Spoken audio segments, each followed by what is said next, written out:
So hi friends, ఎలా ఉన్నారు మీరంతా? ఐ హోప్ మీ అందరూ బాగానే ఉంటారు, బాగానే ఉండాలని కోరుకుంటున్నాను అండి.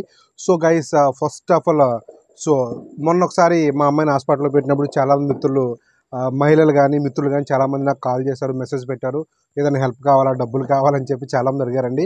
అప్పుడు నెక్స్ట్ డే నేను వీడియో పెట్టాను కదా, నాకు హెల్త్ ఇన్సూరెన్స్ ఉంది, ఏ ప్రాబ్లం లేదని చెప్పి. సో ఆ రోజు మా అమ్మాయిని హాస్పిటల్లో పెట్టాను కదండి. సో నాకు పెట్టిన ఖర్చు బిల్లు క్లెయిమ్ అయిపోయిందండి. చూడండి, నాకు స్టార్ హెల్త్ నుంచి డబ్బులు వచ్చేసాయి. సో ఇందుకోసం హెల్త్ ఇన్సూరెన్స్ మెయింటైన్ చేస్తున్నాను. సో ఎవరైనా హెల్త్ ఇన్సూరెన్స్ చేయించుకోండి, నన్ను కాంటాక్ట్ అవ్వండి. నేను జిఎం నెంబర్ ఇస్తాను మీకు. ఓకే, తర్వాత ఫస్ట్ కోవిడ్ విషయానికి వెళ్తే ఎక్కడా లేని న్యూస్ అండి. అస్సలు ఎక్కడా లేని న్యూస్ అంతా కోవిడ్లోనే ప్రొడ్యూస్ అవుతుంది. సో మొన్నటి వరకు ఏమో ఎండలు అన్నారు, ఇప్పుడేమో మళ్ళీ రెయిన్ ఎక్స్పెక్టెడ్, వాతావరణం మారుతుంది, మెరుపులు మెరుస్తాయి అంటున్నారు. సో రకరకాల న్యూస్ అంతా కోవిడ్లోనే వస్తుంది. తర్వాత ఈ మనకు బక్రీద్ రాబోతుంది కదా, ఈ బక్రీద్ కోసం ఆల్రెడీ ఆస్ట్రేలియా నుండి సముద్ర మార్గం ద్వారా గొర్రెలు కూడా ఇంపోర్ట్ అవుతున్నాయి కోవిడ్కి. నెక్స్ట్, లంచం తీసుకున్న రెసిడెన్సీ ఎఫ్ఐఆర్ యొక్క ఎంప్లాయీకి దగ్గరగా 4 సంవత్సరాలు జైలు శిక్ష విధించారు. 68 మంది వీసా లేని వాళ్ళని అరెస్ట్ కూడా చేశారు కోవిడ్లో. ఓకే, సౌదీ విషయానికి వెళ్తే గత 7 సంవత్సరాలుగా నర్సింగ్ సెక్టర్లో 2,35,000 మంది కొత్తగా నర్సులు వచ్చి జాయిన్ అయ్యారు. 23% పెరిగారనమాట. ఈ హాస్పిటల్ సెక్టర్లో నర్సులు పెరిగారు సౌదీలో.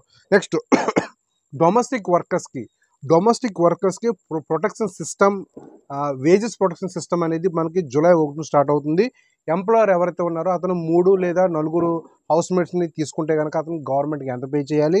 అండ్ నెక్స్ట్, ఈ ఎంప్లాయీస్ ఎవరైతే ఉన్నారో, ఈ డొమెస్టిక్ వర్కర్స్ ఎవరైతే ఉన్నారో, డ్రైవర్స్ కానీ హౌస్మేట్స్ కానీ ఈ మజల్లో పనిచేసే వాళ్ళు అందరూ కూడా డొమెస్టిక్ కేటగిరీకి వస్తారు. వీళ్ళకి బ్యాంక్ త్రూ శాలరీ పే చేయాలని చెప్పి, వీళ్ళకి వర్క్ కాంట్రాక్ట్ ఉండాలి అని చెప్పి, సో ఇవి యాన్యువల్ లీవ్స్ ఇవన్నీ కూడా ఒక కాంట్రాక్ట్లో నమోదు చేయాలని చెప్పి ఒక వేజెస్ ప్రొటెక్షన్ సిస్టమ్ ప్రారంభం కాబోతుంది సౌదీలో. ఓకే, తర్వాత యూఏఈ విషయానికి వెళ్తే యూఏఈ ఫ్లైట్స్లో కొత్త ప్రోటోకాల్ని జారీ చేస్తారంట. అది అంటువ్యాధులు ప్రబలకుండా ఒక ప్రోటోకాల్ని జారీ చేస్తారంట త్వరలో. ఓకే, నెక్స్ట్, దుబాయ్లో టూరిస్ట్ వీసా ఉన్నవాళ్ళు మీ యొక్క వీసాని ఎక్స్టెండ్ చేసుకోవడానికి GDFRA వెబ్సైట్ని ఉపయోగించవచ్చు, GDFRA యాప్ను ఉపయోగించవచ్చు, ICB వెబ్సైట్ని ఉపయోగించుకోవచ్చు. నెక్స్ట్, అమీర్ సర్వీస్ సెంటర్ ద్వారా కూడా మీ యొక్క 5% ట్యాక్స్ పే చేసి 600 దిరమ్స్తో మీ యొక్క ఈ విజిట్ వీసాని ఎక్స్టెండ్ చేసుకోవచ్చు. ఓకే, నేను చెప్పాను కదండి, విజిట్లో వచ్చే వాళ్ళకి వాళ్ళ పేరు మీద హోటల్ బుకింగ్ లేకపోయినా, వాళ్ళ దగ్గర తగినంత క్యాష్ లేకపోయినా, సో వీసా రిజెక్ట్ చేస్తున్నారని చెప్పి ఇది కొందరు మిత్రులైతే ఇది అవాస్తవని అంటున్నారు. ఈ న్యూస్లో ఏమాత్రం నిజం లేదు. చాలామంది మిత్రులు ఈ 2 డేస్లో చాలామంది వచ్చారంట అని ఇలా అంటున్నారు. సో తగు జాగ్రత్తలు తీసుకోండి. ఓకే, నెక్స్ట్, వామన్ విషయానికి వెళ్తే రాబోయే ఈ సమ్మర్లో కరెంటు యూసెస్ అధికంగా ఉంటుందని చెప్పి అధికారులు తగు ఏర్పాటు చేస్తున్నారు. ఓకే, నెక్స్ట్, 2 రోజుల్లో కువైట్ పర్యటన ముగించుకుని ఐతం బిన్ తారిక్ గారు తిరిగి వామన్కి వచ్చారు. 4 రకాల కాంట్రాక్ట్స్ పైన సైన్ కూడా చేశారు. ఓకే, న్యూస్ మినిమంగా ఉందండి. నెక్స్ట్, బెర్న్ విషయానికి వెళ్తే ఈ సంవత్సరం ఎండ తీవ్రత మరింత ఎక్కువగా ఉంటుందని చెప్పి అధికారులు తెలియజేస్తున్నారు.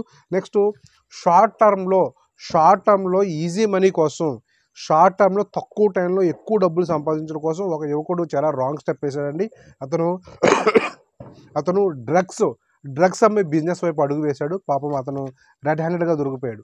బహ్రెయిన్లో రెడ్ హ్యాండెడ్గా దొరికిపోయాడు. ఇతనికి 25 సంవత్సరాలు లాంగ్ టర్మ్ 25 సంవత్సరాలు జైలు శిక్ష విధించారు.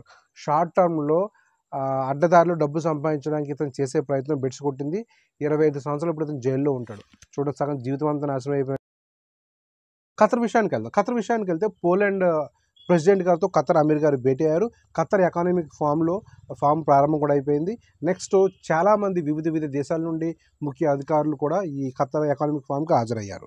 So next, international arrivals. ఖతర్కి ఇప్పుడు ఈ వరల్డ్ కప్ తర్వాత ఇంటర్నేషనల్ అరైవల్స్ 18% పెరిగాయి. అధిక మొత్తంలో టూరిస్టులు వస్తున్నారు ఖతర్కి. నెక్స్ట్, ఒక వాట్సాప్ పరిచయం ద్వారా ఒక ఖతారీ మహిళ మోసపోయిందండి. వాట్సాప్ పరిచయం ద్వారా ఒక ఖతారీ మహిళ 2,81,000 రియల్ మోసపోయిందని ఒక అతనికి కారు కొనే డీలింగ్లో ఫస్ట్ 1,50,000 వేసింది, తర్వాత 80,000 రియల్ వేసింది, 50,000 రియల్ వేసిందంటండి. ఈ మహిళ వాట్సాప్ పరిచయం ద్వారా 2,81,000 రూపాయలు ఆమె మోసపోయింది. సో ఇదండి సంగతి. మనం నెక్స్ట్ వీడియోలో మళ్ళీ కలుద్దాం. అంతవరకు బాయ్.